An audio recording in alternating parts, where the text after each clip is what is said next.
भारत माता की। सियावर रामचंद्र भगवान के। भारत माता के। भारत माता के। वंदे वंदे वंदे। नमः पार्वती पतये हर हर।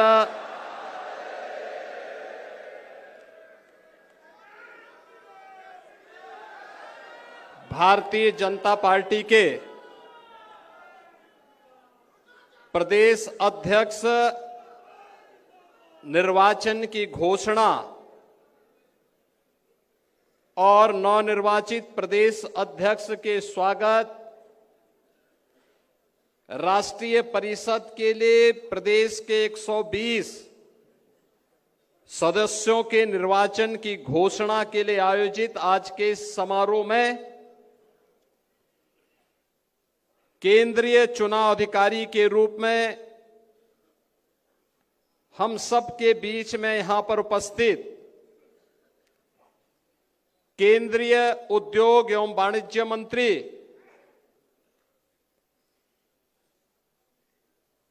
माननीय श्री पीयूष गोयल जी, भारतीय जनता पार्टी के नवनिर्वाचित प्रदेश अध्यक्ष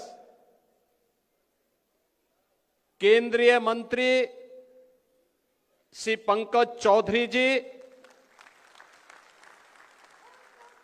भारतीय जनता पार्टी के राष्ट्रीय चुनाव अधिकारी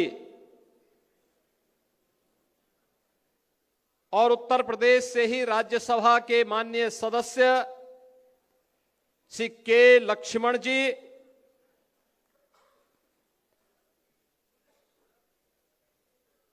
भारतीय जनता पार्टी के निवर्तमान प्रदेश अध्यक्ष चौधरी भूपेंद्र सिंह जी, उत्तर प्रदेश सरकार में मंत्रिमंडल के मेरे वरिष्ठ सहयोगी उप मुख्यमंत्री द्वय श्री केशव प्रसाद मौर्य जी, श्री ब्रजेश पाठक जी, प्रदेश चुनाव अधिकारी डॉक्टर महेंद्र नाथ पांडे जी, राष्ट्रीय महामंत्री श्री अरुण सिंह जी, डॉक्टर राधा मोहन दास अग्रवाल जी, प्रदेश संगठन के महामंत्री माननीय श्री धर्मपाल जी, राष्ट्रीय उपाध्यक्ष और पूर्व प्रदेश अध्यक्ष डॉक्टर लक्ष्मीकांत वाजपेयी जी, राष्ट्रीय उपाध्यक्ष श्रीमती रेखा वर्मा जी,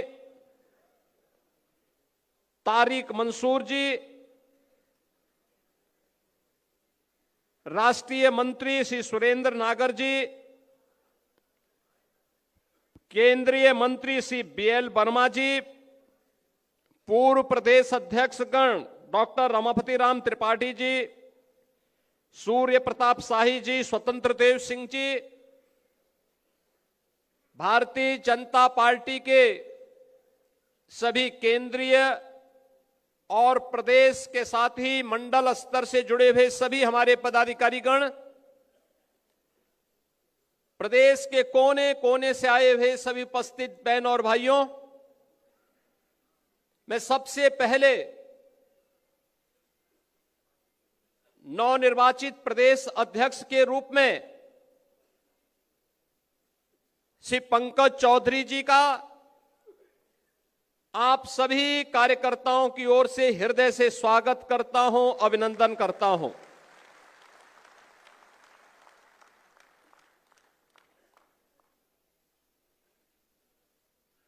मैं इस अवसर पर इस पूरी चुनाव की प्रक्रिया को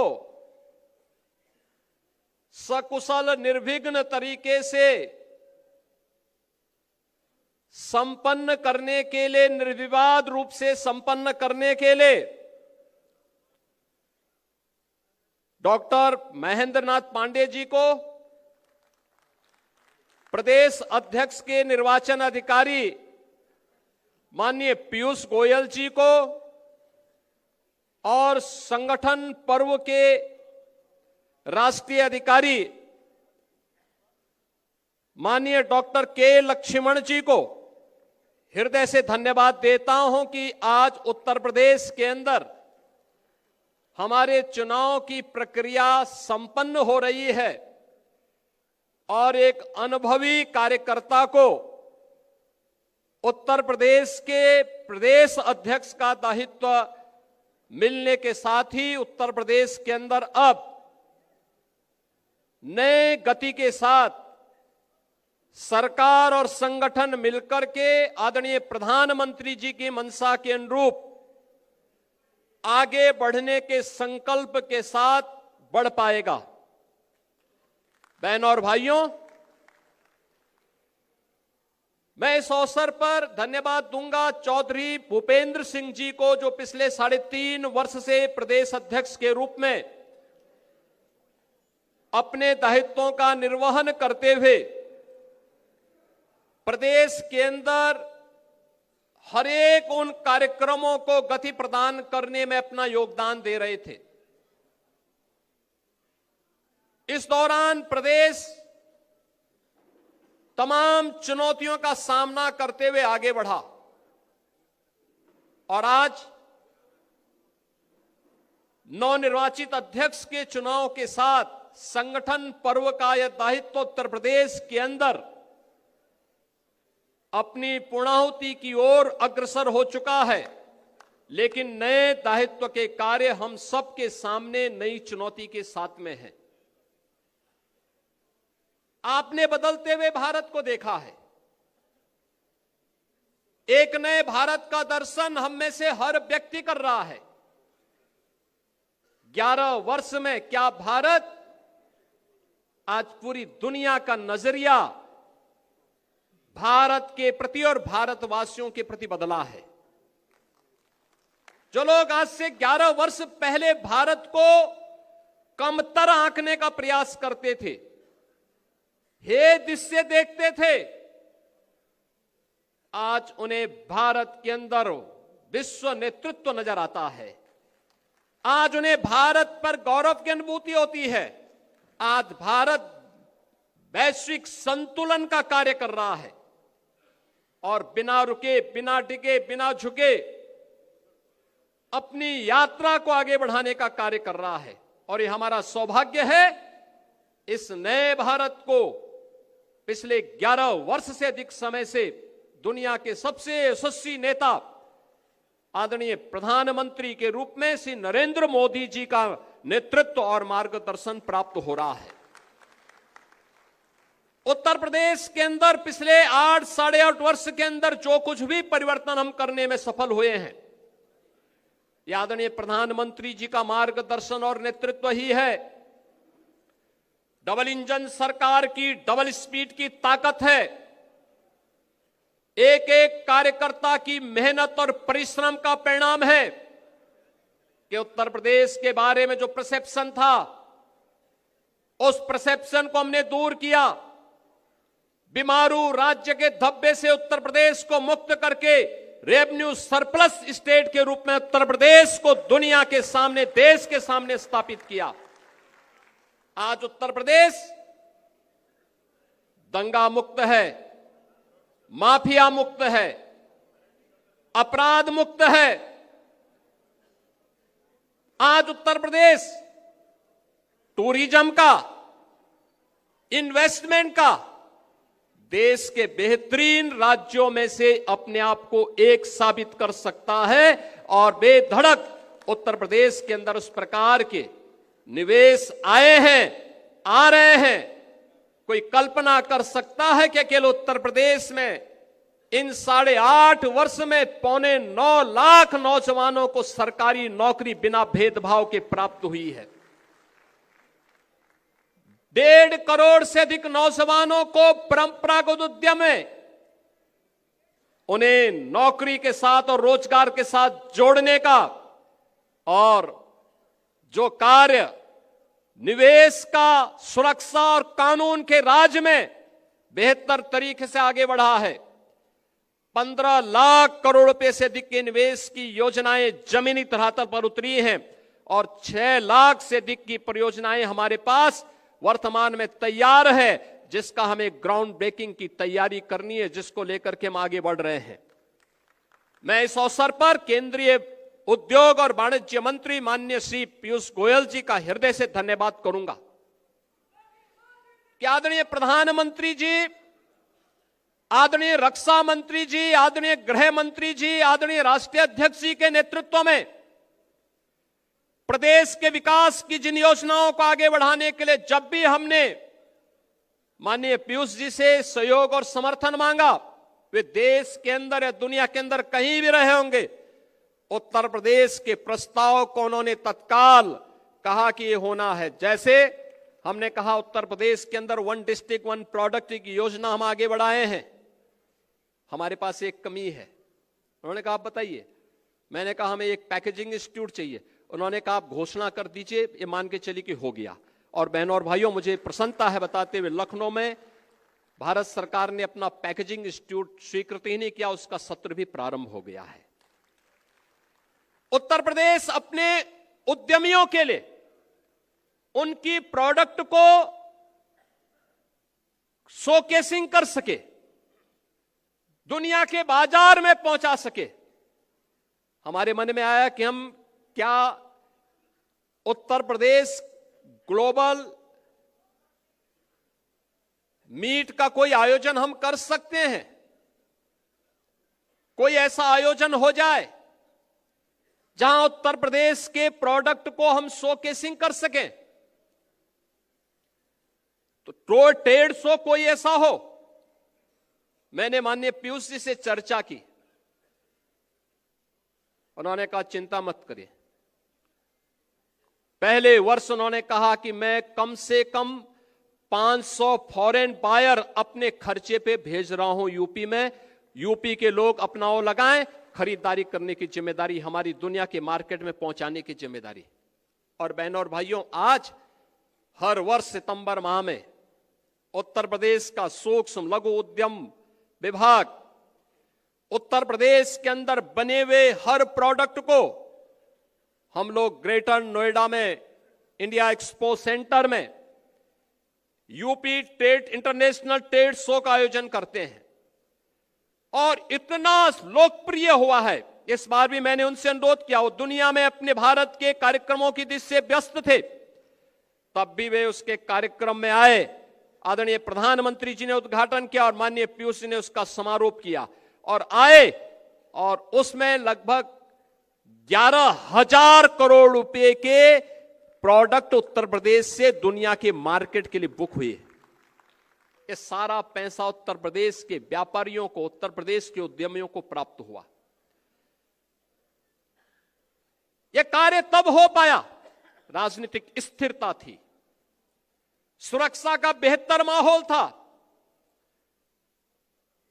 आदरणीय प्रधानमंत्री जी का और केंद्रीय नेतृत्व का भरपूर सपोर्ट था, और उसके बल पर डबल इंजन सरकार की सामर्थ्य और शक्ति के बल पर आम जनमानस के लिए सत्र के पहले जो प्रदेश उपद्रवग्रस्त था, आज उत्सव पर्व के रूप में उत्तर प्रदेश में मनाया जा रहा है। कोई सोचता था सत्र के पहले कि अयोध्या में श्री राम जन्मभूमि पर भगवान राम लला का भव्य मंदिर बनेगा, अयोध्या दुनिया की सुंदरतम नगरी बनेगी। आज तो कोई हमारी अयोध्या पे प्रश्न नहीं उठाएगा। आज कोई राम भक्त पर उंगली नहीं उठा सकता, नहीं उठा सकता। सत्र के पहले जब भी कोई भाजपा का कार्यकर्ता, विचार परिवार का कोई कार्यकर्ता कहता था रामलला हम आएंगे, मंदिर वहीं बनाएंगे, लोग कहते थे अरे देखो ये सब इनका ऐसे ही नारा है। लेकिन क्या आज कोई प्रश्न उठा सकता है क्या? आज तो मंदिर बन गया ना, दुनिया का सबसे भव्य मंदिर बन गया है। और पहली बार हुआ है अयोध्या धाम में स्वयं आदरणीय प्रधानमंत्री जी पधारे, उन्होंने श्री राम जन्मभूमि के भव्य मंदिर के शिलान्यास का कार्यक्रम भी किया। प्रधानमंत्री जी ने 500 वर्षों के बाद रामलीला को अयोध्या में भगवान राम कि अपने भव्य मंदिर में विराजमान करने का काम भी किया। और अभी 25 नवंबर को रामलला के भव्य मंदिर में धर्म ध्वजा के आरोहण करने के लिए भी स्वयं प्रधानमंत्री जी पधारे। भारत की विरासत को गौरव के साथ दुनिया के अंदर आगे बढ़ाने की उस अभिव्यक्ति का यह प्रतीक है जो हर भारतवासी के लिए प्रधानमंत्री जी बार बार कहते हैं, अपनी विरासत पर गौरव की अनुभूति करो। वही विरासत है। काशी में काशी विश्वनाथ धाम हो, मिर्जापुर में मां बिंदुवासिनी का धाम हो, या फिर सीतापुर में नेमिष तीर्थ के पुनरुद्धार का कार्य हो, अयोध्या में श्री राम जन्मभूमि का हो, श्रावस्ती, कुशीनगर, कपिलवस्तु, कौशांबी या अन्य उन क्षेत्रों में भगवान बुद्ध से जड़े हुए तीर्थ स्थलों के पुनरुद्धार का कार्य हो, सारनाथ समेत उन सभी स्थलों के लिए जहां पर भी भगवान बुद्ध से जुड़े हुए तीर्थ स्थल मौजूद हैं। पश्चिम में सुख तीर्थ हो जो पहली भागवत भूमि के रूप में है, या मथुरा, वृंदावन, बरसाना, गोकुल, गोवर्धन, इन सभी तीर्थों के वैश्विक मानचित्र पर पुनर्स्थापना का कार्य आज प्रभावी ढंग से डबल इंजन सरकार उसी प्रभावी तरीके से आगे बढ़ाने का काम कर रही है। बहनों और भाइयों, यह काम इसलिए हो पा रहा है क्योंकि जनमानस को भी विश्वास है सरकार करेगी, अच्छा करेगी। आज उत्तर प्रदेश का इंफ्रास्ट्रक्चर, कोई सोचता था पहले बिजली नहीं आती थी क्योंकि 17 के पहले जो लोग प्रदेश की कमान जिनके हाथों में थी वे अंधेरे में रहने के व्यस्त थे, क्योंकि डकैती तो अंधेरे में ही पड़ती है, इसलिए बिजली नहीं दी जाती थी। हम लोग जब 17 में आए थे तो ऊर्जा मंत्री के रूप में पीयूष जी थे। पीयूष जी आए थे अप्रैल में, 2017 अप्रैल में। इन्होंने कहा कितनी बिजली मिलती है, पता लगा 3 से 4 घंटे। इन्होंने कहा नहीं, इसको आपको बढ़ाना पड़ेगा। हमने कहा हम 24 घंटे बिजली देना चाहते हैं। और याद करिए, जब अप्रैल प्रथम सप्ताह 2017 में माननीय पीयूष गोयल जी उत्तर प्रदेश आए थे, तब से बिजली का जो रोस्टर उन्होंने तय किया वही आज भी उत्तर प्रदेश के अंदर लागू है। सभी 75 जनपदों में, 350 तहसीलों में, 825 विकास खंडों में, 662 नगर निकायों में अनवरत रूप से वही रोस्टर आज भी लागू है, बिना किसी बाधा के। आज उत्तर प्रदेश इंफ्रास्ट्रक्चर का एक नया प्रदेश बना है। देश के अंदर कुल एक्सप्रेसवे का 55% शेयर उत्तर प्रदेश के पास, सबसे बड़ा रेल नेटवर्क उत्तर प्रदेश के पास, सबसे ज्यादा मेट्रो संचालित करने वाला राज्य उत्तर प्रदेश, सबसे ज्यादा एयरपोर्ट रखने वाला राज्य उत्तर प्रदेश, देश की पहली रैपिड रेल और देश का पहला वाटरवे भी आदरणीय प्रधानमंत्री जी ने उत्तर प्रदेश में ही प्रारंभ किया। और बहनों और भाइयों, उस उत्तर प्रदेश की इस नई यात्रा के लिए एक नए कैप्टन के रूप में पंकज जी हमारे सामने आ गए हैं, और साथ साथ अब हमें आगे की कार्यक्रम की यात्रा, जिसके बारे में यहां पर दोनों हमारे डिप्टी सीएम ने भी कहा, याद करना 27 की लड़ाई आपके सामने, विरोधी के पास इतनी ताकत नहीं है, लेकिन याद रखना विरोधी चाहे कैसे भी हो, उस विरोधी के छल और छद्म का जवाब देने के लिए आपके पास उतना ही सामर्थ्य होनी चाहिए, उतना ही शौर्य और उतना ही तेज भी होना चाहिए। और शौर्य और तेज के लिए आपको जगाने के लिए भी आज मैं इस मंच का उपयोग करना चाहूंगा। एक अवसर है आपके पास, और मैं अक्सर सुनता हूं, आपकी मेहनत में कोई संदेह नहीं, आपके पुरुषार्थ में भी किसी को संदेह नहीं है, आपके द्वारा किए जाने वाला परिश्रम में कोई संदेह नहीं है, लेकिन हमारी कहीं कहीं अति उदारता, सहिष्णुता और दूसरों पर विश्वास करने की प्रवृत्ति कभी कभी हमें धोखा दे देती है। ये किस रूप में? वर्तमान में भारत निर्वाचन आयोग के द्वारा एसआईआर की कार्रवाई हो रही है, चल रही है ना, सब जगह चल रही है ना, पूरे प्रदेश भर में, क्या नगर का गांव, क्या बूथ, चाहे मंडल, कुछ भी हो, है ना? सब लोग सहमत है ना? सभी लोग सहमत है ना? चल रहा है ना? और जब मैं आपसे पूछ लूंगा कि क्या उसकी क्या गति चल रही है, तो आप में से हर व्यक्ति बोलेगा कि हमारे यहाँ 98% हो गया, कोई बोलेगा 99% हो गया, कोई कहेगा हमने 100% कर लिया। यही तो बोलेंगे ना, लेकिन ये सच्चाई नहीं है, ये सच्चाई नहीं है। ये शुद्ध नियत से मतदाता सूची की शुद्धिकरण का और लोकतंत्र के सशक्तिकरण का एक बहुत अच्छा अवसर है। जो चुनाव के बाद अक्सर शिकायत होती है कि साहब मेरा नाम मतदाता सूची में नहीं है, या मेरा बूथ 5 किलोमीटर दूर कर दिया गया था, उसका समाधान का एक अवसर है। और वो अवसर इसलिए मैं कह रहा हूं, उत्तर प्रदेश की आबादी है 25 करोड़। कितनी है? 25 करोड़। 25 करोड़ की आबादी में मतदाता सूची में नाम होने चाहिए कुल 64%। 64 से 65% लोग ऐसे होने चाहिए, ऐसे होंगे जो 18 वर्ष से ऊपर के होंगे। 18 वर्ष से ऊपर का हर वयस्क मतदाता जो उत्तर प्रदेश का निवासी है, वह मतदाता सूची में नाम उसका होना चाहिए। होना चाहिए कि नहीं होना चाहिए? यही है ना? अब 18 वर्ष से ऊपर का मतदाता सूची में नाम होना चाहिए, तो यह संख्या होनी चाहिए 16 करोड़। और मतदाता सूची में एसआईआर के बाद जो मतदाता सूची में नाम आए हैं, वो कितने आए हैं? 12 करोड़। ये 4 करोड़ का जो गैप है, 2025 की जो मतदाता सूची थी, जनवरी 2025 की, उसमें कुल नाम थे 15 करोड़ 44 लाख। कितने थे? 15 करोड़ 44 लाख।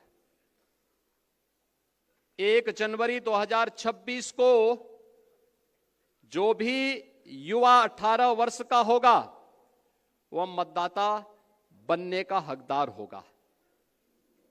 यह संख्या बढ़नी चाहिए 15 करोड़ 44 लाख से 16 करोड़ तक, लेकिन यह संख्या बढ़ी है, बढ़ी नहीं है, घटी है। 15 करोड़ 44 लाख से घट करके ये हो गई है 12 करोड़। ये जो 4 करोड़ का गैप है, ये मिसिंग है, ये आपका विरोधी नहीं है। इसमें से 85 से 90% आपका मतदाता है। याद करना, आपका मतदाता है। और उसमें 4 कैटेगरी में आपको देखना है। 4 कैटेगरी। एक, जिन तक अभी कोई नहीं पहुंचा, अनमैपिंग में। संजोग से भारत निर्वाचन आयोग ने 14 दिन का नया समय बढ़ाया है, यानी आज के दिन से अगर आप लेंगे तो आपको 12 दिन का नया समय मिला हुआ है। ये 12 दिन का बेहतर उपयोग, ये काम याद करना, चुनाव का काम, चुनाव का परिणाम विधानसभा में, लोकसभा में आता है, लेकिन चुनाव लड़ा जाता है बूथ पे, जिसके लिए प्रधानमंत्री जी कहते हैं कि बूथ यानी मेरा बूथ सबसे, क्योंकि लड़ाई बूथ पे होती है, इसलिए वो मजबूत होना चाहिए। होना चाहिए कि नहीं होना चाहिए? अब मैं आप सबसे कहूंगा, अब ड्राफ्ट सूची आ रही है आपके पास, आने लग गई, उसकी नकल मिलने लग गई, उसका एक बार अवलोकन कर लीजिए। और ये बूथ पर वो कोई भी पदाधिकारी, राष्ट्रीय पदाधिकारी हो, प्रदेश का हो, क्षेत्र का हो, जिले का हो, मंडल का हो, शक्ति केंद्र का हो, ये सभी लोग अपने बूथ की मतदाता सूची को एक साथ मिलकर के अवलोकन करें। एक बूथ पे बहुत होंगे, 250 से लेकर 250 तक घर होंगे। आसानी से वहां का कार्यकर्ता ये देख सकता है कि कौन छूटा है, कौन फर्जी है, कौन मृतक है, कौन शिफ्टेड है और कौन यहां से जा चुका है। ये सब कुछ जानकारी ले सकते हैं। 4 कॉलम आपको मिलेंगे इसमें, एक अनलैपिंग का, एक मृतक का, एक अनुपस्थित यानी एब्सेंट का और एक शिफ्टेड का। कौन शिफ्ट हो चुका है इसकी भी सूची होगी। उन नामों को अवलोकन कर लीजिए।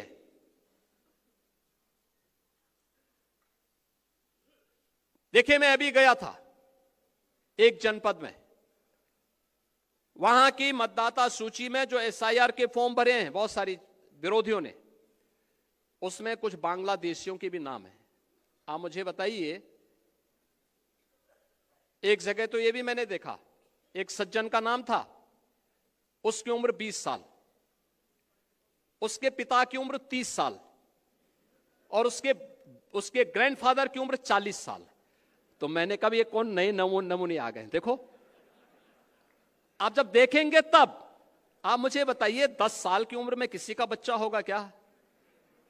लेकिन यह भी फॉर्म भरा गया है। यानी बेटे की उम्र 20 साल, बाप की उम्र 30 साल और उसके ग्रैंडफादर की उम्र 40 साल। तो मैंने कहा तब तो ये कई पीढ़ियां देख चुके होंगे भाई। आप मुझे बताओ, अगर सबसे बड़ा व्यक्ति 90 साल का होगा तो इताई उससे पहले तो कई पीढ़ियां होंगी। वो तो पूरा गांव ही एक परिवार बसा देगा, एक ही परिवार गांव बसा देगा। हमें इस समय उसको देखना होगा। यह भी फर्जी हुआ है। नाम कहां से? पश्चिमी, यानी उसमें दिनेजाकपुर, नौगांव असम, और मतदाता बने हैं संभल में। क्या मतलब है?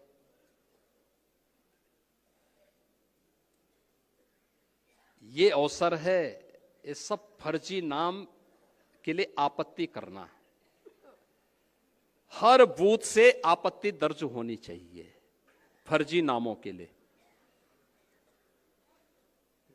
जो छूट गए हैं एसआईआर के लिए 12 दिन का समय अभी बाकी है। जो नए नाम भरने हैं उसके लिए भी आपके पास समय है। जिनके नाम काटने हैं उनके लिए समय है। और इस समय उन फटाफट भरवाइए, आपत्ति करिए।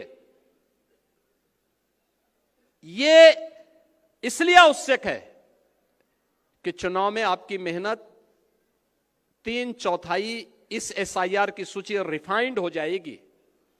3/4 मेहनत आपकी पूरी हो गई, तब केवल 1/4 मेहनत आपको विधानसभा चुनाव में करना होगा। और धड़ल्ले के साथ 3/4 सीट भारतीय जनता पार्टी और गठबंधन के प्रत्याशी उत्तर प्रदेश में जीतेंगे, कोई संदेह इसमें नहीं होना चाहिए। लेकिन मेहनत आज करनी पड़ेगी, आज मेहनत करनी पड़ेगी। और इसके लिए मैं आप सबका आह्वान करूंगा।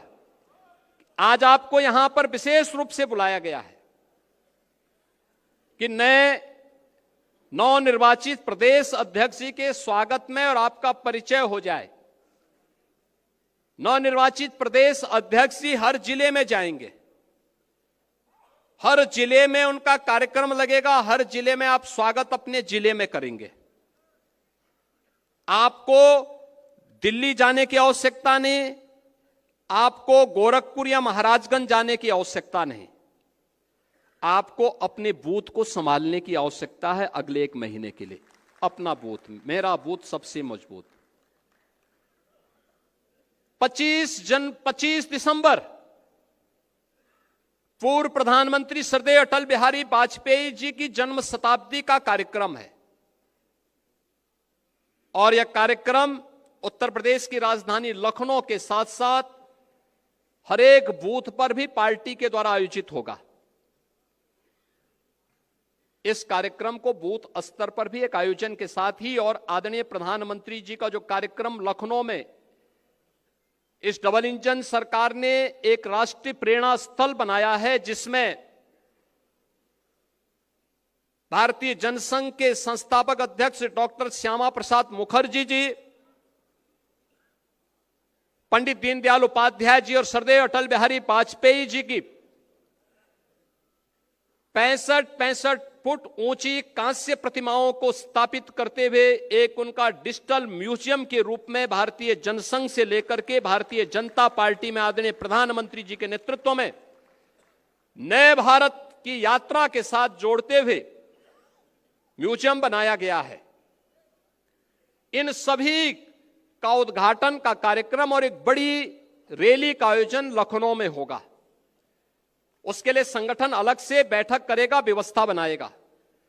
लेकिन एसआईआर की कार्रवाई के बाद मैं आपको आश्वस्त कर सकता हूं, जो भी कार्यकर्ता यहां पर आए हैं आज के इस कार्यक्रम में, एसआईआर की कार्रवाई आप पूरा कर देंगे तो आपको हम राष्ट्र प्रेरणा स्थल दिखाने के लिए लेकर के आएंगे और यहां दिखाएंगे भी। जन्मभूमि अयोध्या में रामलला का दर्शन करवाने के साथ ही यहां भी करवा देंगे, यहां भी दर्शन करवाएंगे। आप देखेंगे दिन भर का कार्यक्रम उस म्यूजियम में है। बहुत सुंदर बना है। देश को समझने, विचारधारा को समझने और भारतीय जनसंघ से लेकर के भारतीय जनता पार्टी और नए भारत का दर्शन करना अगर किसी को है, लखनऊ में राष्ट्र प्रेरणा स्थल का म्यूजियम उसका उदाहरण बनेगा। यह कार्यक्रम भी लखनऊ में 25 दिसंबर को आयोजित होगा। इस कार्यक्रम के लिए संगठन माननीय धर्मपाल जी अलग से व्यवस्था बनाएंगे। इस कार्यक्रमों के साथ हमें जुड़ना है। फिलहाल मैं आपसे अपील करूंगा, फॉर्म नंबर 6 हर बूथ पर भरवाइए। जो छूट गए हैं, एसआईआर के जो प्रपत्र भी जमा नहीं हो पाए, 12 दिन का समय है, युद्ध स्तर पर लगिए। जो गलत नाम है उनके लिए फॉर्म 7 भरवाइए। जहां संशोधन करना है 8A फॉर्म भरवाइए। कोताही मत बरतिए। एक एक बूथ की समीक्षा और एक एक बूथ पर मेहनत परिणाम लाएगी। और दूसरा है, जो शिकायत आती है कि हमारे मतदाता इस बूथ से थे, उस बूथ में नजदीक पोलिंग होनी थी लेकिन वो 5 किलोमीटर दूर कर दिया। यह अवसर है जब आप उसको बदलने के लिए आवेदन कर सकते हैं, कर दीजिए। अब लेट मत करिए, यह अवसर है। इस अवसर का लाभ आप उठाएंगे इस विश्वास के साथ। मैं एक बार फिर से अपने नवनिर्वाचित प्रदेश अध्यक्ष श्री पंकज चौधरी जी को हृदय से बधाई देता हूं। इस निर्वाचन की प्रक्रिया को शांतिपूर्ण तरीके से संपन्न करने के लिए माननीय पीयूष गोयल जी का, माननीय डॉक्टर के लक्ष्मण जी का, डॉक्टर महेंद्र नाथ पांडे जी का हृदय से मैं धन्यवाद करता हूं। आप सभी कार्यकर्ता इतनी सुबह इतनी भारी संख्या में, जितने लोग इस सभागार में हैं इससे दुगनी संख्या में लोग बाहर हैं, आप सभी आए हैं। आप सबका भी मैं हृदय से अभिनंदन करता हूं। आप सबके प्रति अपनी शुभकामनाएं देते हुए अपनी वाणी को विराम देता हूं। धन्यवाद। जय हिंद, जय जय श्री राम। धन्यवाद, धन्यवाद माननीय मुख्यमंत्री जी। मैं आग्रह करूंगा उत्तर प्रदेश के नवनिर्वाचित प्रदेश अध्यक्ष आदरणीय पंकज चौधरी जी से कि हम सबको संबोधित करने का कष्ट करें। माननीय प्रदेश अध्यक्ष जी, बोलिए भारत माता की, भारत माता की। सब लोग अपने स्थान पर बैठे रहेंगे। बोलिए भारत माता की, भारत माता की, वंदे वंदे। एक बार जरा तालियों की गड़गड़ाहट से स्वागत करेंगे। बोलिए भारत माता की।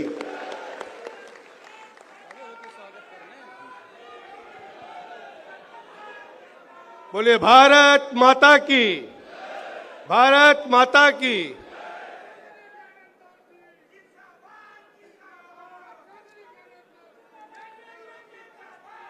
कल से आज तक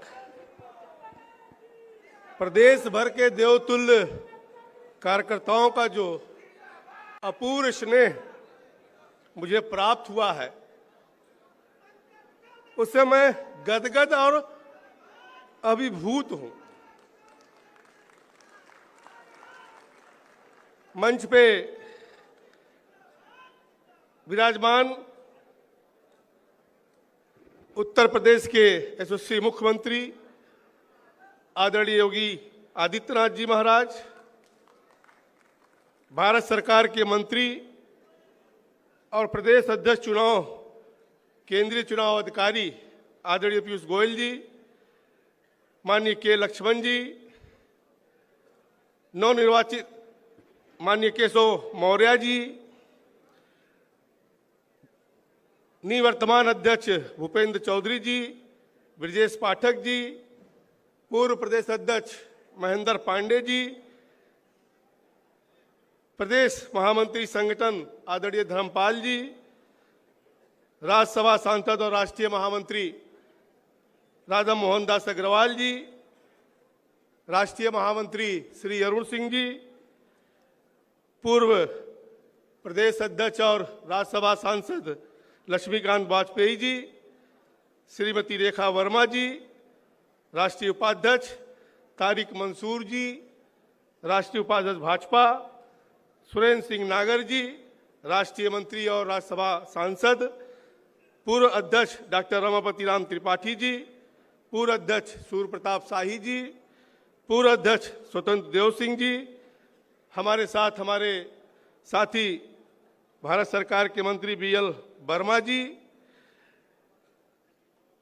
और पूरे प्रदेश से आए हुए मेरे प्रिय कार्यकर्ता साथियों, माननीय सांसदगण, माननीय विधायकगण, पूर्व सांसद, पूर्व विधायक, जिला पंचायत अध्यक्ष, मंडल अध्यक्ष, भाजपा के पदाधिकारी, पूर्व पदाधिकारी और मेरे मीडिया के साथियों, आप सबको मैं सादर प्रणाम करता हूं, आपका वंदन करता हूं, आपका अभिनंदन करता हूं। साथियों, गोमती नदी के किनारे स्थित प्रदेश की राजधानी लखनऊ में आप सभी के स्नेह, उत्साह, रोमांच एवं हार्दिक स्वागत से खुद को धन्य मान रहा हूं।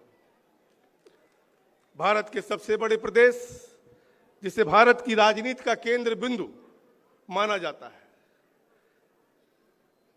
ऐसे अपने उत्तर प्रदेश में भाजपा के प्रदेश अध्यक्ष का दायित्व लेते समय मैं रोमांचित हूं, उत्साहित हूं और गौरवान्वित महसूस कर रहा हूं। कार्यकर्ताओं के इस महासंगम के अवसर पर आप सभी कार्यकर्ताओं की प्रेमपूर्ण भावना से स्वयं को मैं जोड़ रहा हूं। तब यह भाव और बढ़ गया कि केंद्रीय नेतृत्व ने मुझे कितनी बड़ी जिम्मेदारी सौंपी है। आदरणीय प्रधानमंत्री श्री नरेंद्र मोदी जी, राष्ट्रीय अध्यक्ष श्री जेपी नड्डा जी, गृह मंत्री श्री आदरणीय अमित शाह जी, रक्षा मंत्री आदरणीय राजनाथ सिंह जी और संघ परिवार का हृदय तल से, हृदय की गहराइयों से मैं धन्यवाद देता हूं कि उन्होंने मुझे मेरे ऊपर भरोसा जताया और मुझे ये महान दायित्व सौंपा है। साथियों, ये भारतीय जनता पार्टी जैसी लोकतांत्रिक पार्टी में ही संभव है कि वह मुझ जैसे सामान्य कार्यकर्ता को भी एक बड़ी जिम्मेदारी मिल सकती है। हमारी पार्टी में कोई वाद नहीं चलता है, ना परिवारवाद चलता है और ना जातिवाद चलता है। हमारी पार्टी का नेतृत्व न किसी खास परिवार को मिलता है और न ही किसी खास जाति को मिलती है। हमारी पार्टी में कोई भी व्यक्ति, कोई भी सक्रिय कार्यकर्ता बड़े से बड़े दायित्व को पहुंच सकता है। इसलिए हम सबको अपनी पार्टी पे गर्व है। साथियों, मैं राजनीतिक जीवन का आरंभ कोई सुनियोजित मेरा नहीं था, बल्कि एक गलत के सामने हार ना मानने की जिद में हम राजनीति में ऊपर तक आए। मित्रों, हमारे यहाँ समीर सिंह जी बैठे हुए हैं, तमाम हमारे गोरखपुर के लोग बैठे हैं। 1989 में मैं जब सभासद हुआ और सभासद जीतने के बाद डिप्टी मेयर के चुनाव में कुछ कानूनी बाधाएं डाली गई जो एकदम अनुचित था और गलत भी था। अपने समर्थकों के साथ हमने कोर्ट केस किया, सिविल कोर्ट से लोअर कोर्ट से लगा करके और सुप्रीम कोर्ट तक 7 महीने के भीतर हमने वो लड़ाई लड़ करके वहां से विजय श्री लेकर आया और पुणे गोरखपुर का डिप्टी मेयर में बना। और मानिए ऐसा पहला केस होगा, क्योंकि इलेक्शन पटिशन हम सब जानते हैं कि इलेक्शन पटिशन होता है, आदमी का कार्यकाल या तो पूरा हो जाता है या तो नया चुनाव हो जाता है। लेकिन ये पहला उदाहरण था कि इस पटिशन में कहीं ना कहीं इलेक्टेड पर्सन को स्टे भी किया गया था और 7 महीने के अंदर निर्णय भी आया था। इसलिए इस राजनीति में आने का मुझे मौका मिला था। मित्रों, साथियों, अगर देखें तो इसके बाद 1991 में भारतीय जनता पार्टी ने मुझे 26 साल के उम्र में 26 साल के उम्र में भारतीय जनता पार्टी ने मुझे महाराजगंज से पहली बार लोकसभा चुनाव लड़ने का आदेश दिया और महाराजगंज का लोकसभा प्रत्याशी बना। और 1991 से लेके आज चुनाव 1991 और 2024 तक 2024 का चुनाव मैंने महाराजगंज को कभी नहीं छोड़ा और ना भारतीय जनता पार्टी को कभी छोड़ा। और एक ही पार्टी, एक ही संसदीय क्षेत्र में 7 बार सांसद बनने का मुझे आशीर्वाद प्राप्त हुआ है। मित्रों, ये सब संभव हुआ है तो भाजपा के अथिक परिश्रम से, महाराजगंज की जनता की वजह से, अटूट प्रेम एवं भरोसे से माननीय प्रधानमंत्री जी नरेंद्र मोदी जी ने मुझे भारत सरकार में वित्त राज्य मंत्री की जिम्मेदारी दी और इसे मैं निष्ठा एवं कुशलता पूर्वक निभा रहा हूं। लेकिन मेरी ये नई जिम्मेदारी मेरी अब तक की सभी जिम्मेदारियों से अधिक गंभीर और चुनौतीपूर्ण है। लेकिन मुझे विश्वास है कि भाजपा उत्तर प्रदेश के गौरवशाली कार्यकर्ताओं का स्नेह एवं समर्पण इस महान दायित्व के निर्वहन में मेरी मदद करेगी। मुझसे पहले 1980 से अब तक 15 प्रदेश अध्यक्ष ने उत्तर प्रदेश भाजपा को सींचा है। सभी के अनुभवों से सीखने का और मार्गदर्शन प्राप्त करने का भी प्रयास करूंगा। मित्रों, और कहने इस मंच पे दिवंगत हमारे पूर्व प्रदेश की पूर्ण आत्माओं को मैं अपनी श्रद्धांजलि अर्पित भी करता हूं। साथियों, किसी भी राजनीतिक दल के 4 सबसे महत्वपूर्ण स्तंभ होते हैं: कार्यकर्ता, कार्यालय, कार्यक्रम और कोष। कार्यालय कार्यक्रम एवं कोष बहुत महत्वपूर्ण है। कार्यालय हम सबके लिए तीर्थ है।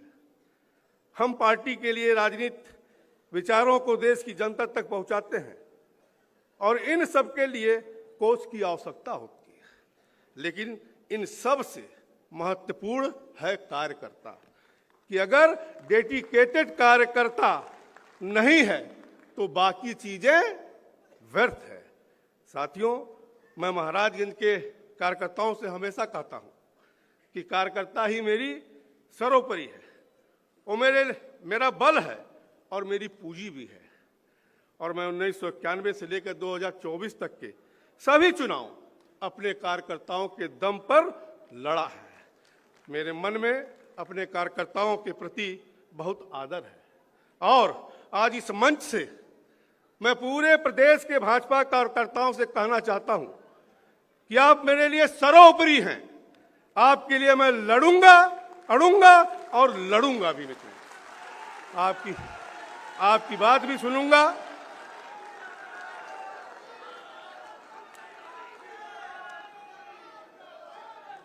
आपकी बात भी सुनूंगा और समाधान खोजने के सारे प्रयास करूंगा।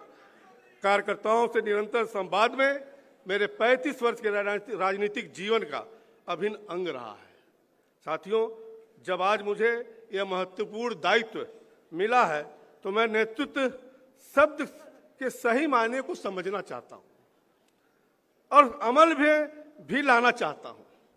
क्या केवल आदेश देना ही नेतृत्व है?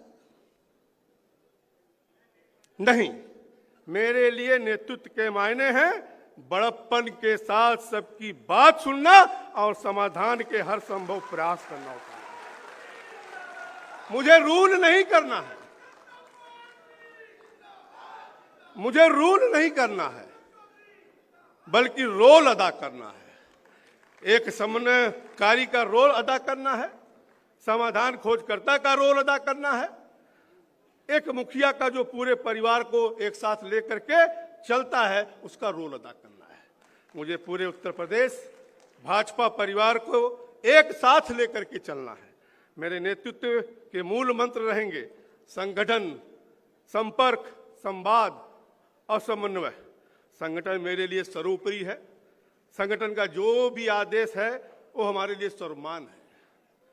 संपर्क और संवाद के माध्यम से संगठन को लगातार मजबूत करना है और पार्टी के विचारों को लगातार जनमानस तक पहुंचाते रहना है। यह अनवरत चलने वाली प्रक्रिया है। आपके और सरकार के बीच समन्वय, आपकी बातें, आपके विचार एवं आपकी समस्याएं सरकार तक पहुंचाने की जिम्मेदारी मेरी है और सरकार की जनहितकारी कार्यों को जानकारी आम जन तक पहुंचाने की जिम्मेदारी हमारी और आप दोनों की है।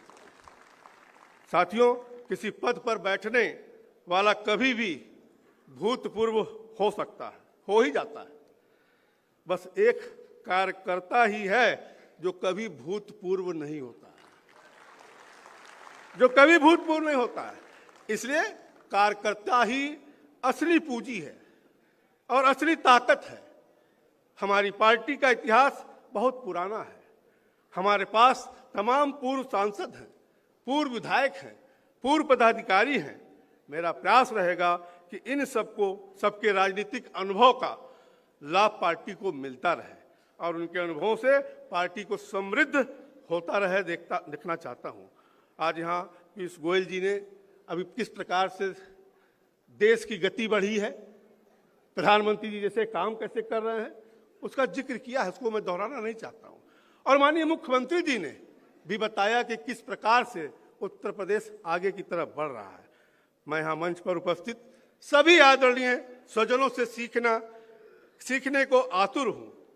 मैं आप सबसे सीखने के आदरणीय सभी मंच के से सीखने के लिए आतुर हूं और आपसे भी मैं सीखने के लिए निश्चित तौर से आतुर हूं। क्योंकि साथियों, जहां तक एक ओर इस जिम्मेदारी से रोमांचित और गौरवान्वित हूं, वहीं दूसरी ओर भावुक भी हूं। यह कल्पनीय पल है। 1989 में पार्षद के रूप में शुरू हुआ यह सफर आज इस पड़ाव तक पहुंचा है और इस पूरे सफर में मुझे शीर्ष नेतृत्व के साथ साथ संघ परिवार का भी भरपूर स्नेह और कहीं ना कहीं मार्गदर्शन प्राप्त रहा है और इस स्नेह और प्रथम पथ प्रदर्शन के लिए संघ के प्रति कृतज्ञ हूं और मैं आशा करता हूं कि आगे भी मुझे यूं ही स्नेह और मार्गदर्शन प्राप्त होता रहेगा। आदरणीय श्री भूपेंद्र जी का प्रदेश अध्यक्ष का 3.5 वर्ष का कार्यकाल विशिष्ट रहा है। अपने उत्तर प्रदेश भाजपा परिवार को नई ऊर्जा दी है और मेरा प्रयास रहेगा कि भाजपा परिवार के संगठन को और नई ऊंचाइयों तक ले जाऊंगा। साथियों, 2014 से इस देश के यशस्वी प्रधानमंत्री नरेंद्र मोदी जी ने बागडोर संभाला है और आप सबने देखा होगा, अभी हमारे मुख्यमंत्री जी ने भी उसकी चर्चा किया और पीयूष जी ने भी उसकी चर्चा किया कि 2014 का भारत कैसा था और 2025 का भारत आज कैसा है। अगर आप देखें तो हमने समावेशी विकास किया है। प्रधानमंत्री जी का जो मंत्र है, सबका साथ, सबका विकास, सबका विश्वास और सबका प्रयास, अगर आप देखें जो पीयूष जी बता रहे थे कि 80 करोड़ लोगों को राशन मुफ्त में दिया जा रहा है, मकान सबको मुफ्त में दिया जा रहा है, लेकिन कहीं ना कहीं समावेशी विकास के साथ साथ कोई भेदभाव करके नहीं दिया जा रहा। जो दीनदयाल जी की अंत्योदय की सोच थी, उस दीनदयाल जी के अंत्योदय को सोच को पूरा करने के लिए प्रधानमंत्री जी उस अंतिम व्यक्ति को उसके आम जीवन में जो आवश्यक चीजें हैं उसको कहीं ना कहीं देने का प्रयास मोदी जी ने किया। मित्रों, गरीब को क्या चाहिए? गरीब को एक मकान चाहिए, मकान में एक शौचालय होना चाहिए, बिजली का कनेक्शन होना चाहिए, पीने के पानी की व्यवस्था होनी चाहिए, गरीब आदमी है तो उसको राशन मिलना चाहिए, बीमार हो जाता है तो दवाई की व्यवस्था होनी चाहिए, गरीब आदमी है तो कहीं ना कहीं इसको सहायता के रूप में किसान सम्मान निधि भी सरकार हमारी दे रही है। और इतना ही नहीं, केवल गरीबों का उत्थान, देश का विकास नहीं किया। आज अगर आप देखें तो पूरे दुनिया में मंदी छाई हुई है, लेकिन प्रधानमंत्री जी के कुशल नेतृत्व में अगर आप देखें तो दुनिया का सबसे तेज गति से बढ़ने वाली अर्थव्यवस्था के रूप में भारत आज निकली है और बहुत जल्द हम कहीं ना कहीं तीसरे स्थान पर पहुंचने वाले हैं। मैं माननीय मुख्यमंत्री जी को भी धन्यवाद ज्ञापित करना चाहता हूं, क्योंकि हम लोग भी उत्तर प्रदेश में थे, जब दिल्ली वगैरह हम लोग जाते थे, जब कोई सुनता था कि हम लोग गोरखपुर के हैं, उत्तर प्रदेश के हैं, तो लोग 2 कदम पीछे हट जाते थे।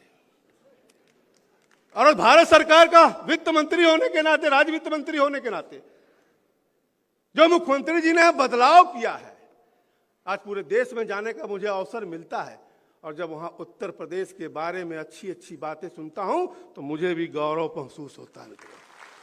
मैं माननीय मुख्यमंत्री जी को इस बारे में भी धन्यवाद देना चाहता हूं कि भारत सरकार जो मोदी जी की सोच है अंतिम व्यक्ति तक पहुंचाने की, उन योजनाओं तक, धरातल तक पहुंचाने का काम अगर किया है तो देश में नंबर 1 है उत्तर प्रदेश का। मालूम हमने छवि बदला है, चंद्रयान से चंद्रमा के साउथ पोल पर कहीं ना कहीं हमने सफल लैंडिंग किया है, जो कि विकसित राष्ट्र भी नहीं कर सके हैं। मित्रों, यही नहीं, अगर आप देखें साथियों, तो माननीय मुख्यमंत्री जी ने इस प्रदेश का कायाकल्प करने का काम किया है। इसलिए माननीय मुख्यमंत्री जी ने एक विशेष आग्रह आप लोगों से किया है कि SIR और उसका पूरा गुण दोष और कैसे हुआ, कैसे घटा आ रहा है, उसको भी करना है। कहीं ना कहीं अगर आप देखें कि 2027 में जो प्रदेश पुनः भारू मतों से हम लोग जीतने का प्रयास कर रहे हैं और मुख्यमंत्री जी ने 2/3 मेजॉरिटी की बात किया है, तो ये सही है कि लड़ाई बूथ पे होती है। और SIR जो 12 दिन का समय बाकी है, इसमें हम आप सबसे निवेदन करेंगे कि सारा काम छोड़ करके माननीय मुख्यमंत्री जी ने जो विषय को रखा है उसके लिए हमें हर बूथ पर जाने की आवश्यकता है और अपने मतदाताओं का नाम कटने ना पाए उसके लिए हमें जाने की आवश्यकता है। मित्रों, और अभी देखें आप, तो अंत में मैं अभूतपूर्व क्षण के इस मंच के माध्यम से शीर्ष नेतृत्व के प्रति और आप सबके प्रति अपनी कृतज्ञता व्यक्त करता हूं। अत्यंत सादर के साथ कोटि कोटि प्रणाम करता हूं और निश्चित तौर से मैं जितना आपके बीच में बोला हूं, जितने हमारे बारे में जानते हैं, मैं आपके साथ कंधा से कंधा मिलाकर आपके दुख दर्द में शामिल रहूंगा। जय हिंद, जय भारत। धन्यवाद माननीय प्रदेश अध्यक्ष जी। माननीय प्रदेश अध्यक्ष जी की अनुमति से हम सब लोग राष्ट्रगान के लिए अपने स्थान पर खड़े होंगे। सामूहिक राष्ट्रगान के लिए सभी अपने स्थान पर खड़ेंगे। राष्ट्रगान। जनगण मन अधिनायक जय हे भारत भाग्य विधाता, पंजाब सिंध गुजरात मराठा द्राविड़ उत्कल बंगा, विंध्य हिमाचल यमुना गंगा उज्जल जलधि तरंगा, तव शुभ नामे जागे तव शुभ आशीष मांगे, गाहे तव जय गाथा। जनगण मंगलदायक जय हे भारत भाग्य विधाता, जय हे जय हे जय हे जय जय जय जय हे।